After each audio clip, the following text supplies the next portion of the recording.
Hello everyone, this is Brad Tallis. I'm back. I was gone for a couple weeks on sabbatical. I appreciate the feedback I've been seeing on the chat, on the Facebook page and stuff like that, that you guys missed me, and I'm glad to be doing another live stream for you. Today's topic is going to be on some of the new enhancements that just came out with our latest release. So I'm going to highlight a couple of those. One of them being Emboss, but there's actually another one that I really like that I hope you guys are going to totally geek out on. On the keyboard, I have my friend Angelo helping out. And really quick, just so you guys know that I actually went on a trip. Let me share my screen here. So, whoops, sorry about that. So basically, I had a 3-week trip. We went to Wyoming, to Yellowstone, got to see some moose and all this kind of stuff. I'm going to fly through some of these pictures, but absolutely gorgeous area. If you've never been to Yellowstone, we had a blast. I was able to check out for a couple weeks. So just beautiful, beautiful area. That moose picture was actually kind of funny. My wife and I were fly fishing on a river and she started yelling, "Moose, moose, moose," and it walked within about 50 yards of us. This is my wife kayaking at the Teton. So anyways, we had a wonderful time. So thank you all for letting me take that break. And please stay tuned for next week. I have a special guest. I know you guys like the when we bring in these special guests. So Blaze Barrett is going to be my special guest. You've probably seen him actually attend quite a few of these live streams. And I got to talking with him and he was sharing some of the projects that he's done in Fusion, and they are way, way cool. So definitely make sure you tune in next Thursday. It's already out on the YouTube channel, so you can set a reminder or whatever, but I'm looking really forward to hanging out with Blaze. So let's go ahead and dive in. So we pushed out a new release with a couple new enhancements. Again, if you don't know about this, if you go to the help menu, you can click on this what's new and it'll bring up a web page that shows all of the stuff we've been working on. So for example, here's the emboss command and edit by curve, etc. So I highly recommend that you check out those what's new web pages, but I'm going to kind of highlight these and kind of dive a little bit deeper into them. So the first new command is this emboss command. You'll notice it's under the create menu. And let me go ahead and talk about how this works and some of the things it can do and some of the things it can't do. So I'm going to just start with, for example, a cylinder. I don't really care what size right now. I'll go ahead and say okay. And then I personally like to do an offset plane. And you'll see why here in just a moment. But I'm going to go ahead and say offset plane. And you can see that my origin planes are kind of buried inside of the model. So I'm going to click on this plane. I'm just going to drag it so it's outside of the model. And I just find it a little bit easier to kind of see what's going on. Again, the distance doesn't matter in this case. And then I'll go ahead and create a sketch. Okay. So you can use the emboss command for shapes and text. So for example, I'm just going to go ahead, let's just start with some text just for fun. And I can put that text wherever I want. And let's just say, Fusion, 360. Okay, now for whatever reason mine comes in upside down. I think it's because I have my Z set a certain way. I can specify the size of the text. So let's just make that 0.75 in this case. And you'll notice that it actually doesn't fit on the cylinder right now. Bold, italic, whatever. I'll go ahead and say okay, and let's just finish our sketch. When I go into this emboss command, it's asking for the sketch profile. So I'm going to go ahead and just click on that text. And then it asks for a face. I'm just going to go ahead and click on that face. And notice how quickly it actually takes this text and embosses it onto the cylinder. Now you might say, well, that's cool. Okay, what's so special about that? Well, there's some important things going on here. Remember the old way of having to do this. It was very, very difficult. I don't know if you've seen like the sheet metal trick where you actually create the cylinder in sheet metal, you lay it out flat, but that was multiple steps. And notice that these lines are basically coming straight out. In fact, if I look at it from the top, if I were to draw a circle around this cylinder and then I was also to draw a circle on this emboss, they're the exact same, okay? So it's physically wrapping this onto this surface. Now what's cool is I have some options here. I can specify the depth. So you can see, for example, it says 0.079. So let's just go like 0.02 and it'll make it, you know, thin. Or I could say 0.2. Oops, let me go 0.2 and it'll extrude it much further. And you can kind of see what that looks like, how it's embossing that text. Okay, let's go back to 0.02. Let's go back to 0.05. Sorry about that popping up on my screen. I can also change whether it's an emboss or a deboss. So it's actually going to mill or cut inside of the model. Okay, I'm going to go ahead and leave it on the emboss, and let's just make that a little bit bigger, just so we can kind of see what's going on here. I also have the ability to rotate this text. Now notice what's happening. I'm rotating to the left and the text is kind of rotating to the right. And that can be a little bit confusing. Well, to fix that, we have this flip normal. So I'm going to go ahead and click on that flip normal option. And now when I drag to the left, you can see, sure enough, it's rotating to the left. So I'm not even having to edit my text. I can actually change right here on the screen. I can even move where this is located or embossed on the model. So remember when we first did my sketch, the text was kind of floating right here off the cylinder, and it projected it to the cylinder, or embossed it, I should say. And now I can actually physically move this around. And I can even do some things like if I were to move the text up off of the model, something like so, it'll still emboss it, but you can actually see how it's kind of cutting that text at the top. Okay. The other thing that I love about this, let me go ahead and move it down and let's just rotate it, is that it's parametric. So I'll go ahead and say okay. We now have this feature in the timeline. I can go back and, for example, edit this text.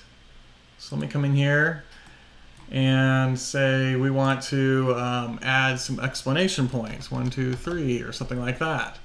I'll say okay, finish my sketch, and it's going to use the timeline. So it's going to go ahead and do the emboss, and it's going to add that in there. So you have the flexibility to go back and make changes to your original text or profile or whatever it might be, and it will always update. Also, because it's a feature in the timeline, I can come in and edit this. So I could come in and change the thickness again. So let's just say, 125. So it's a feature, and so you can always come in and make changes to it. So pretty cool. Okay, so that's with text, right? Let's go ahead and do the exact same thing and see what else you could do with this. So I'm going to go ahead. I'll do a cylinder again, and then I'll start talking about some of the things we can't do currently with Emboss. Okay, so I'm going to do the exact same thing. I'll create an offset. Now you don't have to do this. I just like to see things outside, like I'm physically going to wrap it or emboss it onto that shape. I can also come in here and use just regular geometry. So for example, let's just create, maybe like a diamond shape. I'm just going to do something like this. I'm just kind of making things up here. Now I want to use some constraints. So let's just make these equal. Make that guy equal. Make that guy equal. maybe I'll line this guy up on that point and line that guy up on that point or whatever. So I just really quickly kind of made a triangle there. Actually, you know what? Let's do this. I'll go ahead and just draw a box around that. Control C, Control V. So I just copied that using Control C and Control V, copy and paste. And again, I'm not worrying about dimensions right now. I would, but just to speed things up, I'm just going to drag it over there, and I'll say Finish Sketch. And so I now have this particular profile, and I could come in here and say Emboss. I always think it's lower. Okay, so I'm going to grab these two profiles. What's my face? And you can see that it's going to emboss that onto that face. And I can specify the depth that I want. So let's just say 0.2 in this case. Okay. Then I could use this and create a pattern. So for example, let's just do a circular pattern. Instead of faces, I'm going to say features. And I want to pattern the emboss feature. What's my axis? I could crank up the numbers here. So I'll just do maybe something like 22 or something like that. I'll say OK. And I now have, a pattern that's basically going around. And then I could even pattern that guy. So check this out. I'll come in here and say, let's do a rectangular pattern. Again, using some features. And I'm going to say that pattern. Now you'll notice when I click on the pattern, it doesn't include those two. So I'm going to Control Select and include that emboss feature so it gets everything. And now I can tell it which direction I want it to go and how many copies I want to do. And again, I would obviously spend more time and measure, do that kind of a thing. And it's going to create that particular pattern for me. Now, what's neat about this is, I could come back to this emboss and change the height. It was too thick, so let's do 0.1. Say OK, and it's going to obviously update that on my part. I could also go back to my sketch and make changes to my sketch, make that one a little bit bigger, for example. Finish my sketch. It's going to do the emboss. It might look weird now, but you get the idea. So you can create some pretty complex designs, for example, for 3D printing or whatever. In fact, I did this. I created a kind of a knurled surface on this cylinder, doing that exact same process that I just showed you. But after I created the emboss, I added a chamfer. So let me just kind of take a look at this. Let's scrub back real quick. So here was my original shape, and then I just added a chamfer to those edges, and then I did the pattern, and then I patterned a rectangular pattern of this pattern. So if you had to, I don't recommend you make things this complex unless absolutely necessary, because there's lots of edges to calculate, but you can do stuff like knurled surfaces, for example. Okay. I'm going to show you another example of the emboss. I think this is pretty cool. So I'm going to draw a profile. So let me just quickly mock up something here. I'll go up, over, and I'm going to go at like an angle, something maybe like so. Okay. And let's just do a revolve. So this is my profile. Here's my axis. It's going to revolve like so. Let's edit this guy a little bit.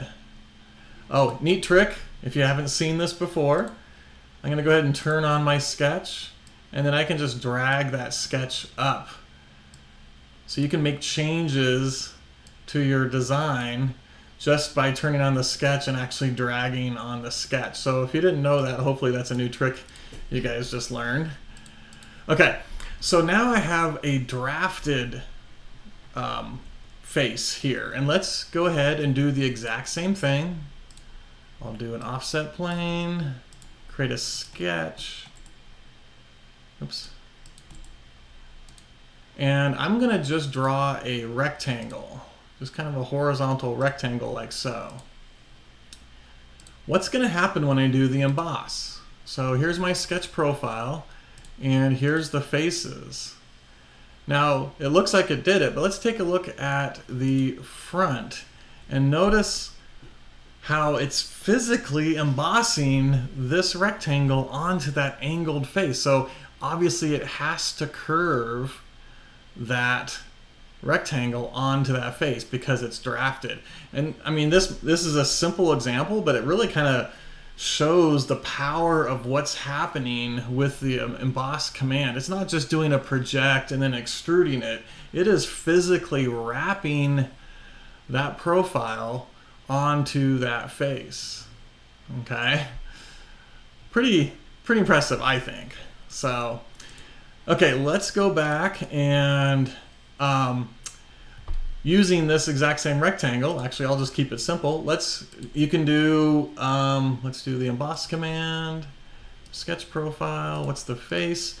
Just like I showed before, you know, you could rotate this around. Let me flip the normal. You could create, you know, some complex shapes, for example. So I'm gonna just do something like this, and then maybe I'll add a chamfer or something like that to this edge. So let me make sure I can see the edge. And let's just do, you know, a small chamfer on these two edges or something like that. So you can kind of see I'm making some sort of a gear type thing.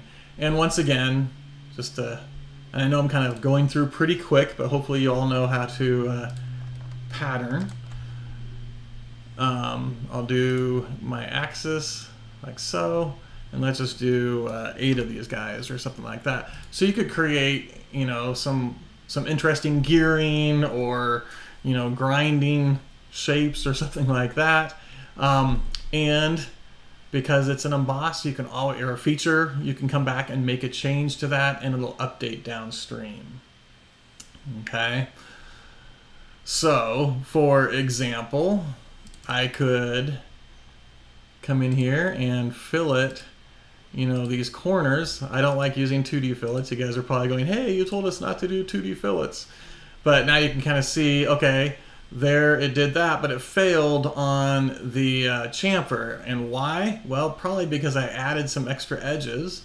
So let's go ahead and edit this. And let's just go ahead, and now I'm just going to pick on that edge. And you can see it chained all the way around. I'll say okay. And then it does the pattern. So you can go back in time and make changes.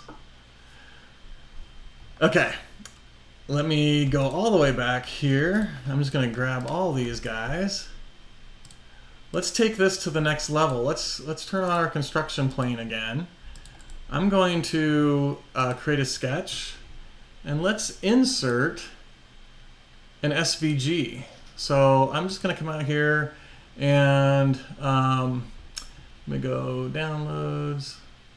Let's just bring in this eagle. I think you've seen me use this before in other live streams. Kind of a cool SVG. I'll just kind of get it somewhere, probably centered like that, maybe scale it down just a little bit. So this is an SVG file, okay? Floating out in space. I'll come in here and emboss.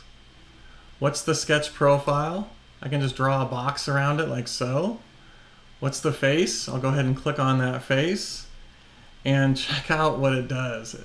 It actually embosses that onto and wrapping it around. I mean, it's kind of going around that curved surface. You can kind of see that as I look at it from the top and stuff. So think about some of the stuff you can do with this that would have taken a lot of time in, you know, previous versions.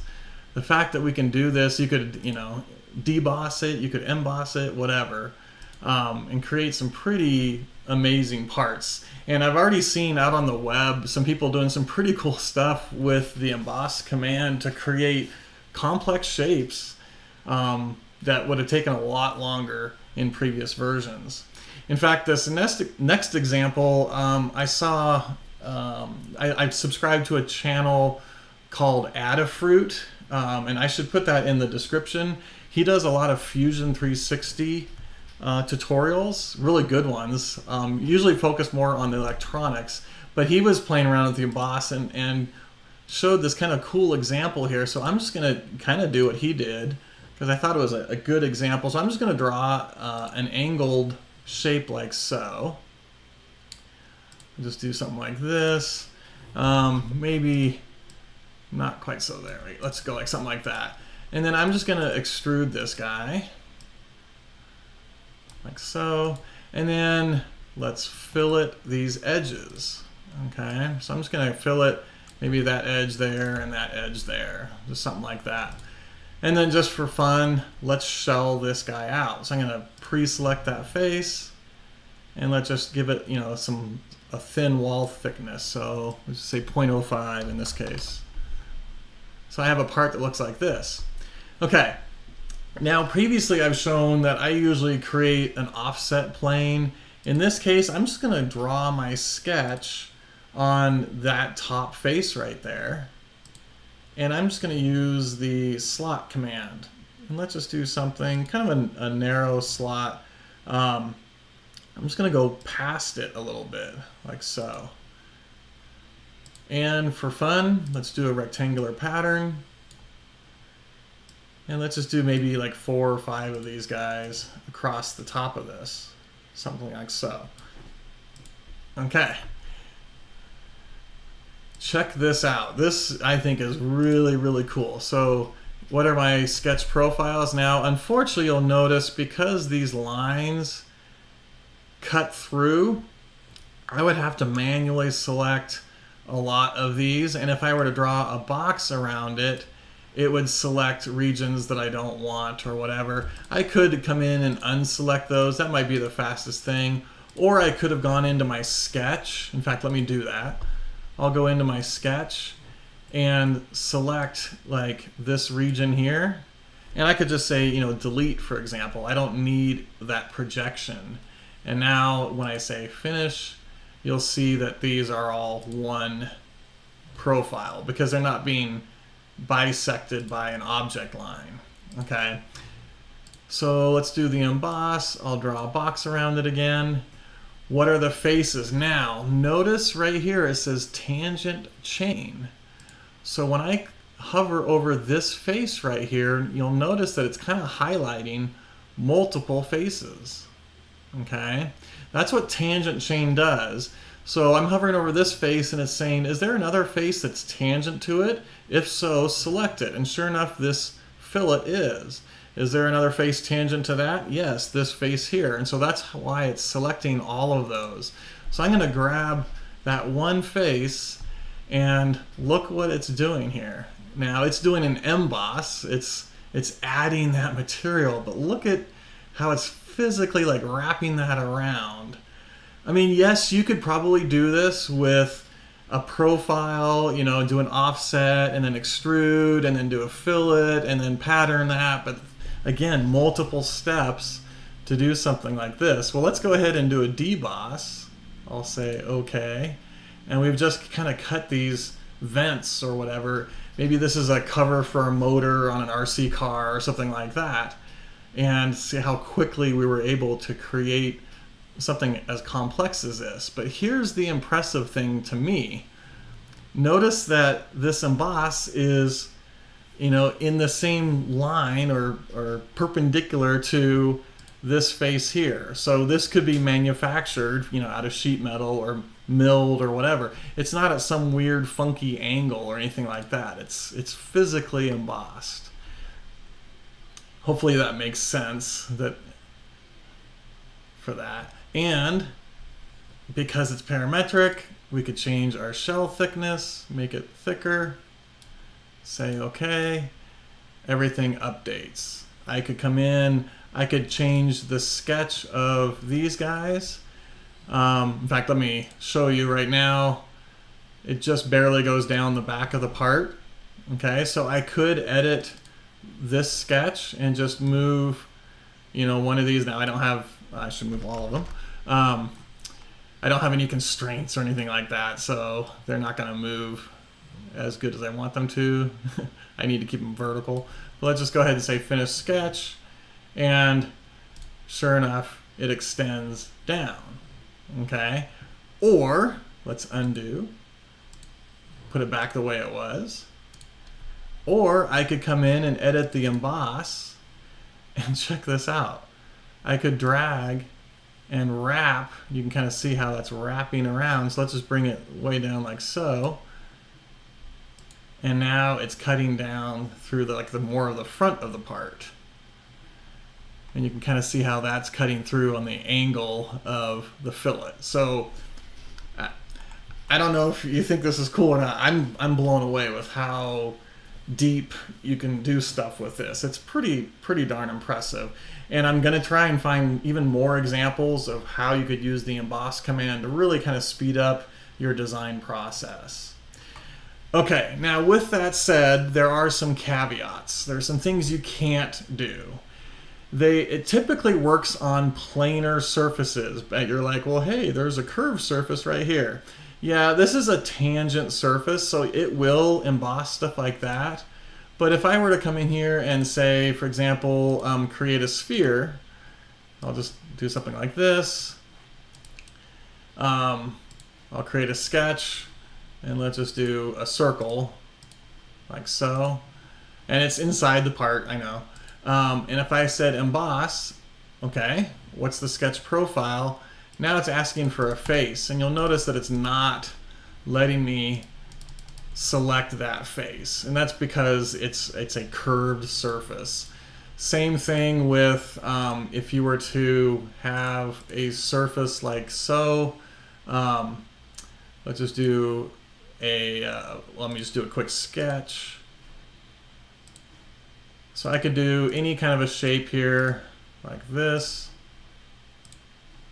Okay, I could emboss that, but as soon as I do something like where I say move this point up, where it's no longer planar, and if this were an actual surface patch, you can kind of see it's like a little potato chip or something like that. I can't emboss onto something like this either. In fact, I'll just show that. Let's just do an offset plane. Create a sketch on that plane, and then create the emboss. What's the face? And again, you'll notice it won't let me select that face. So right now, currently, it's kind of limited to what I would say planar faces and the cylinder. It doesn't work on the torus or the coil or the pipe. I tried all of those, but you did see that it worked on shapes like this with like a fillet. It worked on this shape here, which was a revolve. Okay, but let me show you how powerful this really is. This is from an old live stream I did quite a while ago, and I don't know if you guys watched it or not, but to put this curved text onto the this cylinder here, it actually took this many steps to do that. All of this, almost, I would say almost like more than a quarter, almost like a third of my timeline was just to put that text on there. In fact, I'll show you what I did real quick.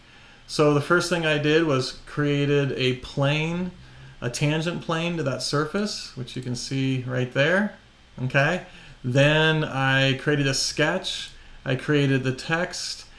Then I offset, using a surfacing command, I offset that cylinder. You can kind of see this gray surface is offset from that surface a certain distance. You'll see why here in a moment.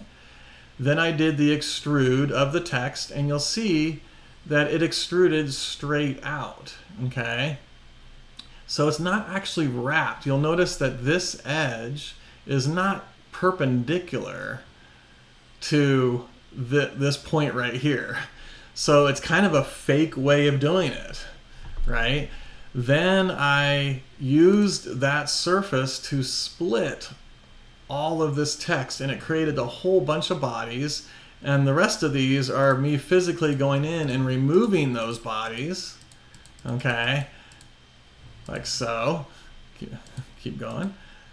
And then you turn off this and you get this nice curved text. And then I finally did a combine, and I combined it to the body. And it worked, but it's not the best way. So how would I do it now? Well, I could come in here and do the exact same thing. I could do a tangent plane on that surface. Let me turn off the other ones because they're kind of confusing. I might rotate where I want that to be, maybe like 20 degrees or something. Okay, let me see that guy. Let's turn that guy off. Then I'll just go ahead and create a sketch on that plane. And let's just throw our text on there. And I'm just gonna say, made in USA. I'll do bold. I'll kind of rotate it like so, drag it. Actually, the font size is pretty good, so I'm just gonna leave it like that. I'll say okay, finish my sketch. Now notice, it's touching right here, but it's sitting higher up off the model right here, where the top of the font is, but that doesn't matter.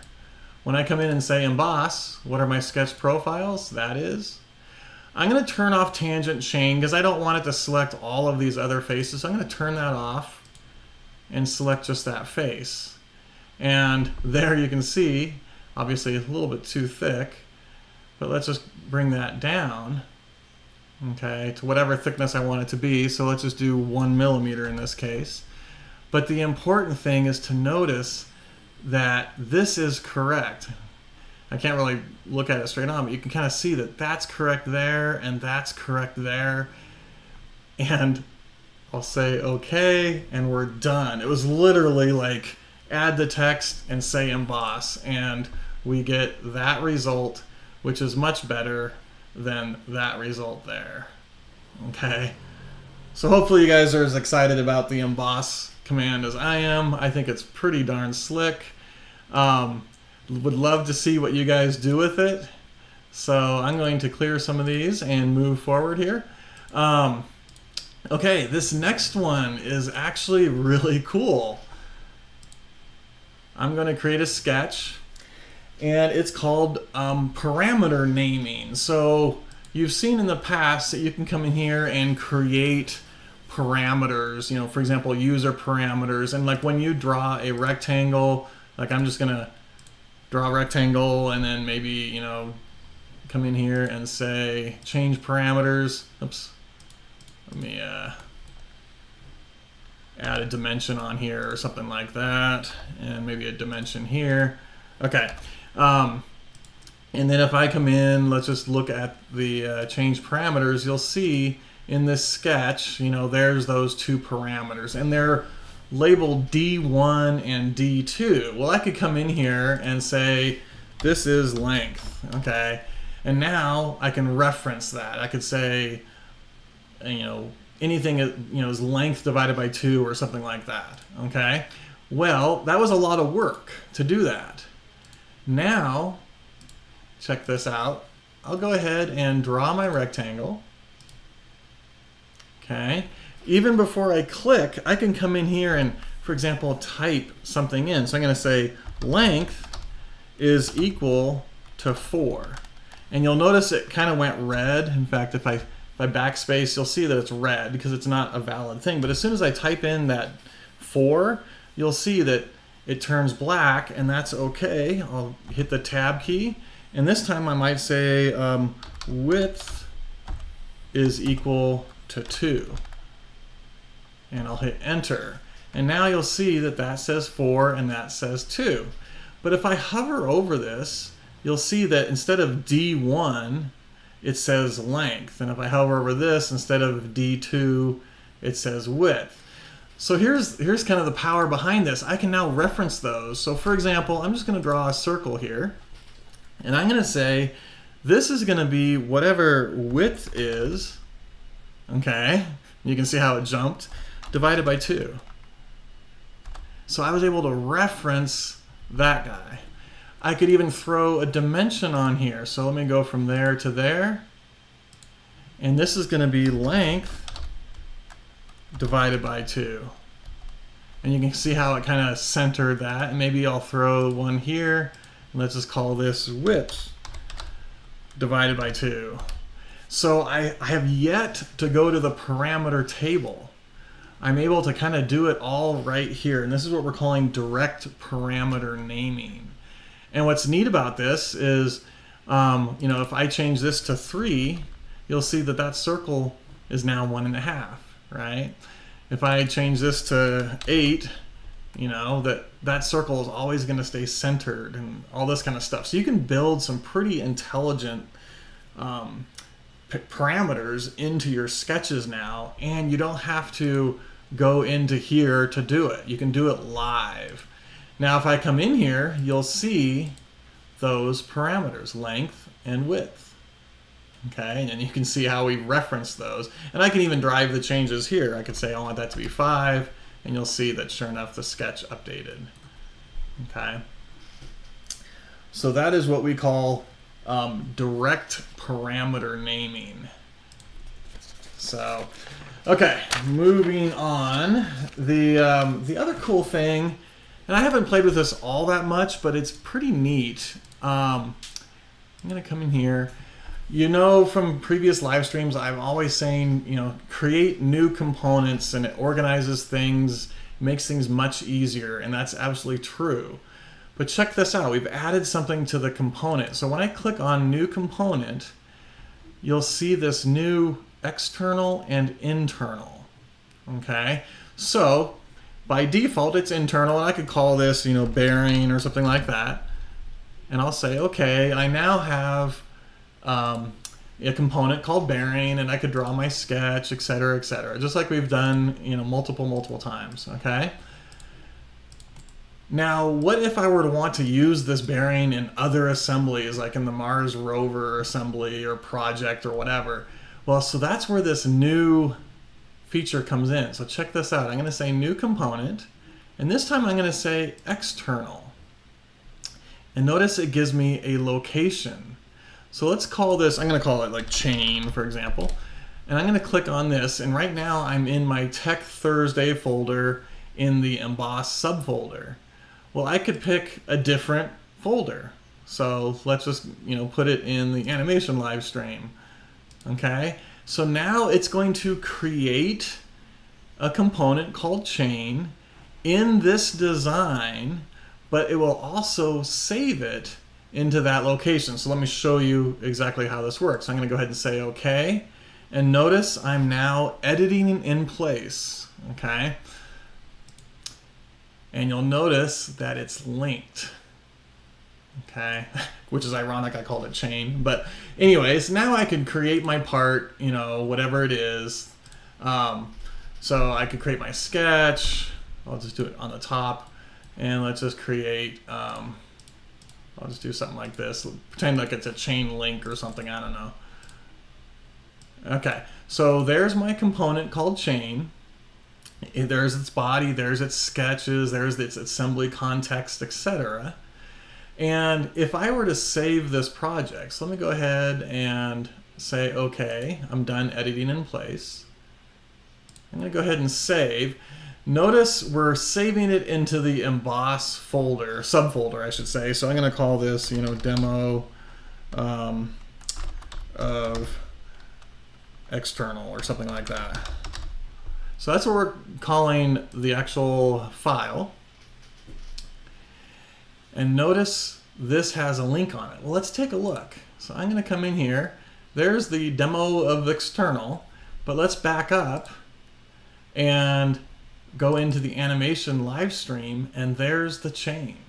So it actually put it into this location. So it just saves a lot of time. Instead of having to export or save as or do anything like that, you can do it as you're building your component structure, and it is physically linked.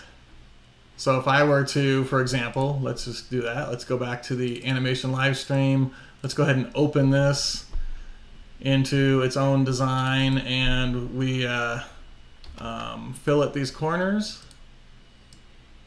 And again, I'm kind of going through this fairly quickly. Hopefully you have a good understanding of how linked components work. Maybe that should be a future live stream. But I made some changes. I'm going to go ahead and save that. And you'll see it's going to go from version 1 to version 2. Okay. And if I come back here, it's going to warn me, hey, something's out of date. Okay, and you'll notice that's the old version, but as soon as I click on Get All Latest, it's going to show, bring in the latest link. And that's what's so cool is even though we're working in a totally different location, we're able to use that link from a different location also. So once again, that was under, in the component, this external option right here. Okay. Okay. Moving forward, I only have about three more things to show. This is actually pretty cool. I don't do a lot of surfacing, but we've added some functionality in here called Edit by Curve. So I'm going to just quickly create a shape like so. Maybe I want to create a mouse or something like that, kind of a 3D mouse. Maybe I'll add a little bit extra geometry that way. And maybe a little bit extra geometry. Well, no, I'll keep it this way. Let's just do something like that. Okay, so this is kind of my starting point. Well, now I can grab some edges. So I'm going to grab these 4 edges. Okay, and oops, I apologize. I always think it's in the right mouse click. It's actually its own menu, and I need to remember that. Under Modify, Edit by Curve. And this is actually pretty cool, especially for those of you that are used to modifying splines using like control points and stuff like that. So it's asking for the edges. So I'm going to go ahead and grab those 4 edges again, and you'll see this line right here.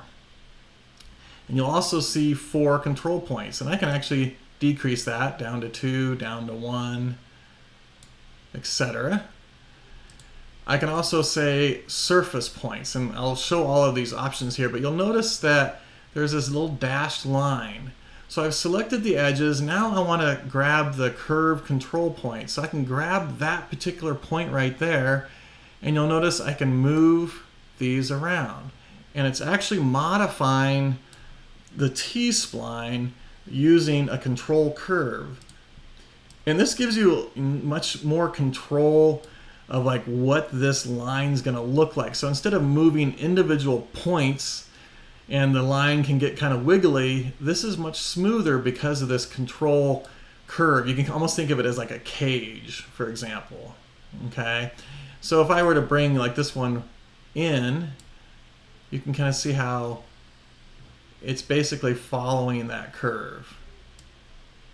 Okay, I also have this degree. So if I were to go down a little bit, you can actually physically see the model change as there's less control points. In fact, I'll go back to 1. Obviously, there's no control points, so it goes back to normal.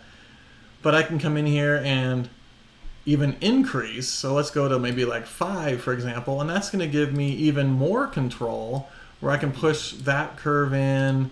Let's pull this curve and this curve out and push maybe this one in, for example. And so that gives me a little bit more control. Okay. With distribution, you have uniform, so it's going to try and keep everything nice and uniform, or you can specify like edge length, and it's going to, you'll notice, let me just toggle back and forth, how these are more uniform distribution. This is more like for the edge. So basically it's taking this edge and breaking it into 5 equal segments or 3 equal segments and stuff like that. So you can also do planar moves. So I'm bringing this guy up so you can kind of see not only in one direction but multiple directions. Okay. You also have this planar curve. So let me show you what that does. Let me undo real quick. I'll do the edit by curve again, and let's do 3, 2, just to keep it simple. So I'm going to turn on planar curve, and I'm going to click on that point. and you'll notice that it took away one of my arrows. So it is only allowing me to move that point up and down or left and right. It is not letting me drag it into the model. So it basically restricts this curve to always be on one plane. So that's what planar curve does for you. Okay, if I turn that off, now you'll notice I'm back to 3 points, and I can actually put that curve in 3 dimensions. And then finally we have control points or surface points. So if I go to surface points, it's more like right on the surface itself. So when I'm grabbing this, you can kind of see it's just moving that line. I don't see any real feedback or whatever. But if I go to control points, you can kind of see this guide line that's kind of telling you what's going on. And you'll notice it never really touches that edge, but it's basically showing the curve that these control points are allowing us to do. So if I were to increase this up a little bit and bring, that point that way, you can kind of see how the curve is changing. So again, multiple different methodologies for you. I can bring this guy down a little bit, bring this, bring maybe this point up a little bit or down, and I can kind of make my 3D mouse look the way I want. And then I'll just come in here and let's turn on symmetry, and now I'm starting to kind of shape the mouse the way I want. And again, I can do this on any edge. So notice it only says edges. So I could grab these 2 edges. I have to have more than one edge. But then it just lets you kind of tweak with these, and it just gives you more control. So especially for those of you that are doing like car body design and stuff like that, you can kind of see how quickly you can make these changes, etc. So again, that's about as deep as I'm going to go with that, but it does give you a lot more power and flexibility. Okay, this one is actually pretty cool, I think. So I'm going to use this drawing of the flagpole mount since we've already seen the flagpole mount. I'm going to create a section view of this side view right here. And I'm going to slice right through the center over here. And you'll notice as I get near this edge, I can grab to the edge, but it also finds that midpoint. So I'm going to go ahead and click there and come straight down and click there. And I'm just going to go ahead and hit enter and place my view. Okay, so it's going to create a section view, and you'll notice that we're looking in this direction. So where it's sliced through, obviously it's hatched, but then you see this region up here, and that's because that's this angled face right here. We would see that if we were looking in that direction. However, we've now added, if I edit this view, we now have this section depth option. And you'll notice right now it says full. Well, we also have slice and distance. So watch what happens when I say slice. It is only going to show what is basically where the section line is cutting right through. And it's basically turning off or hiding any geometry that is not right being sliced right through right there. And so you can kind of see full. We see, through this angled face right here. We see that there, and we see the angled face there. But if I go to slice, it's literally looking right through that line. Okay? Then we also have distance, where this will actually allow you to, you can kind of see as I move my cursor, there's this black line. So I could specify how far back. Maybe I want to go to that point right there, and you'll notice that little tiny bump right there, because that's just that little section right there being projected, and the rest of this is being hidden from that section view. Pretty cool, I think. Okay, and you can even type in a distance. If you want to reset it, you just click on this set distance, and then you could pick, I'll just go maybe like there, and you can see how that's changing. So that is the drawing section depth. Okay. Wow, man, the hour goes by fast. So this next one is probably one of my favorite ones. So I downloaded this model from GrabCAD. It looks like it's a laser cut plane. You know, it's got lots of individual pieces and all that kind of stuff, but they assembled it all together. And now I want to cut this out on my CNC machine or my laser cutter or whatever it might be. So I would have to physically lay these guys out, and that would take a ton of time. And not only that, I only have a certain shape piece of plywood that I want to use, and then maybe this is a scrap piece of plywood and it's got this weird notch cut out of it and stuff. I'm hoping that I can actually use just this one piece to create this whole model. Well, we now have what I would call nesting, but what we're calling arrange. Okay, now this is in preview, so I'm going to go into my preferences. Okay, and here's a cool trick. So I'm going to go into preview features, and you'll notice that there's a lot of them in here. Okay, there's a ton of them in here. I'm going to do a search for arrange. And as I start typing that, you can see, sure enough, it found this arrange feature. Okay, so you're going to have to turn that on. You're also going to have to turn on this manufacturing working model, because we're going to basically create a manufacturing working model. And you'll notice it says required for using the nesting and arrange previews. So you need to turn both of those guys on, which I've already done. Okay. So what I'm going to do now is jump into the manufacturer workspace.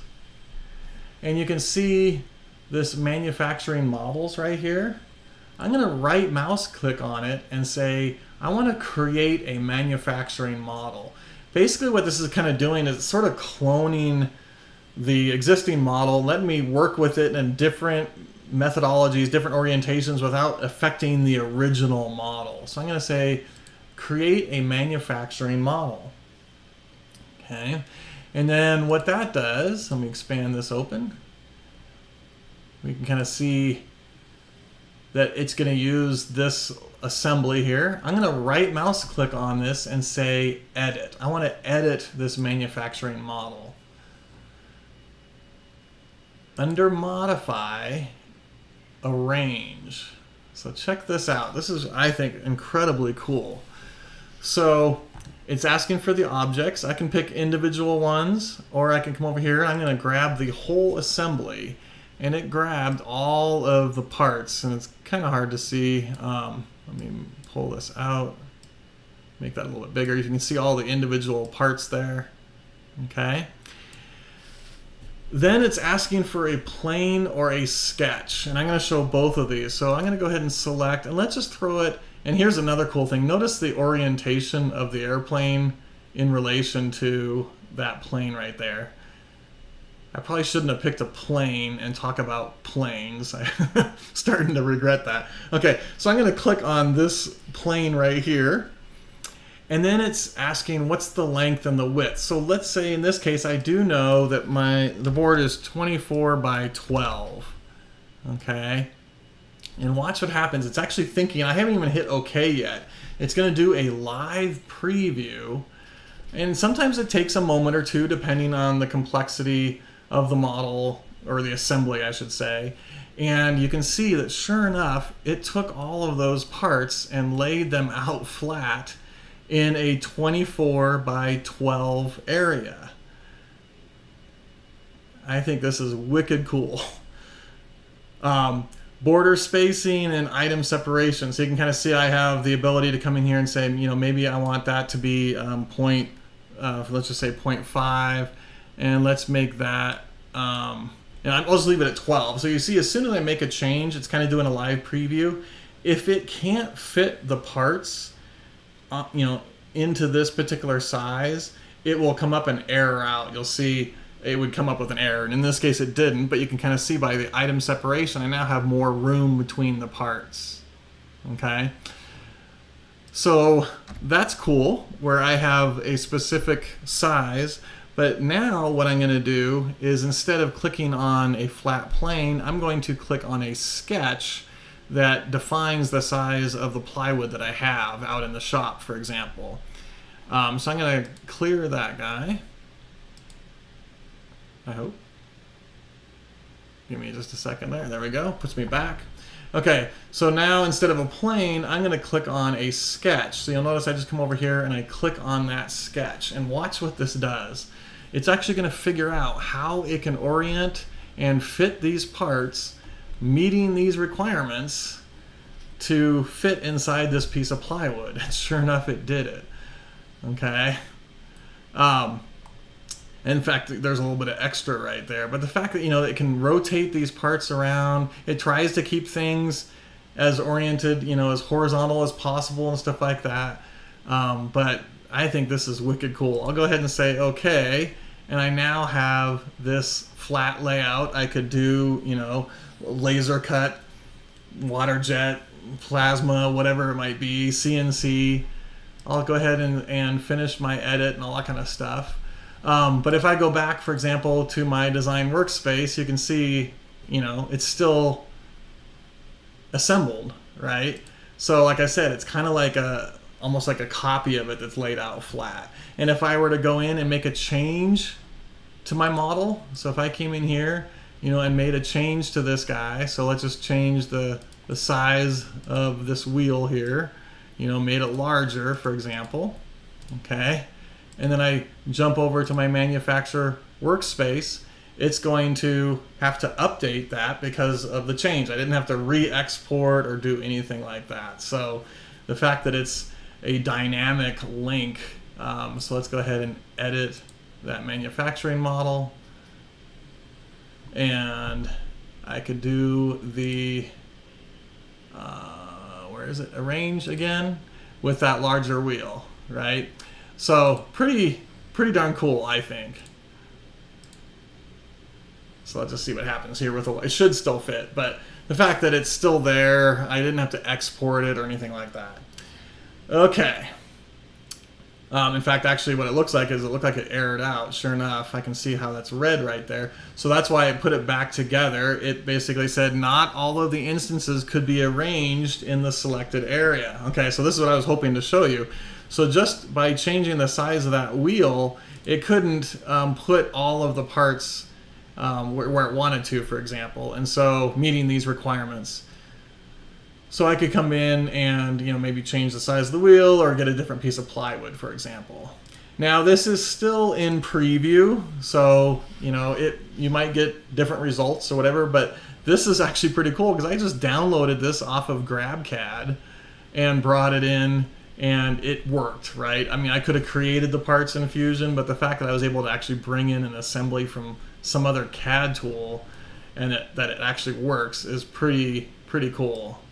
So, maybe we change the size of this and it's going to recalculate and see if it can fit in there. Sure enough, now it does. Okay.